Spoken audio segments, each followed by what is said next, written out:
Trump's top hawk in China. Days after Busan handshake, Kash Patel's classified visit creates shockwaves behind the scenes. Parley keeps world on the edge. What was Kash Patel doing in Beijing?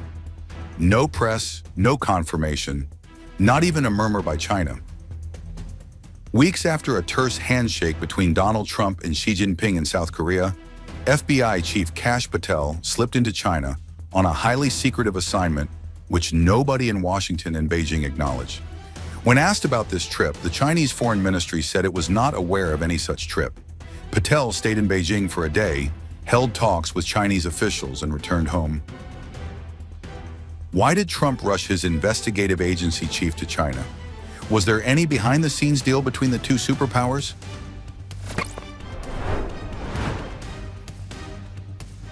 A Reuters scoop gave a sneak peek into the secretive meeting held by Kash Patel. Patel discussed fentanyl and law enforcement issues with the Chinese officials during his day off. According to the U.S. Centers for Disease Control, more than 48,000 Americans died last year after consuming mixtures containing fentanyl.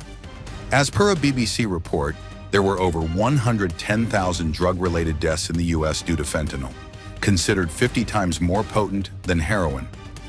Washington has long accused Chinese corporations of deliberately supplying chemical components to gangs to trade in them. Earlier, China's Commerce Ministry announced that Beijing would make adjustments to the catalog of drug-related precursor chemicals, needing licenses for the export of certain chemicals to the US, Canada, and Mexico. After his meeting with Jinping, Trump had halved tariffs on Chinese goods imposed as punishments to 10%. I've agreed, as you know, I put a 20% tariff on China because of the fentanyl coming in, which is it's a big tariff. And based on his statements today, I reduced it by 10%, so it's 10% instead of 20%, effective immediately. I believe he's going to work very hard to stop the death. As per reports, China in 2019 identified fentanyl as a controlled narcotic, later adding some of the chemicals used to make it to the list. In 2019, China classified fentanyl as a controlled narcotic and later added some of the chemicals used to make it to the list.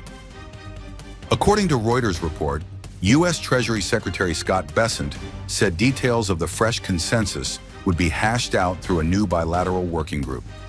Did Kash Patel discuss new mechanism during his visit to Beijing? It is not known. The deal had signaled a shift for Trump administration officials. Washington insisted that punitive measures would remain in place until China proved it was cracking down on fentanyl supply chains. Chinese officials defend their record on fentanyl, saying they have already taken extensive action to regulate precursor chemicals used to make the drug and accuse Washington of using the issue as blackmail. Was the Kash Patel visit the beginning of a fragile new cooperation between the two superpowers? Kash Patel's stealth weekend in Beijing suggests that even in a tariff war, some doors stay open.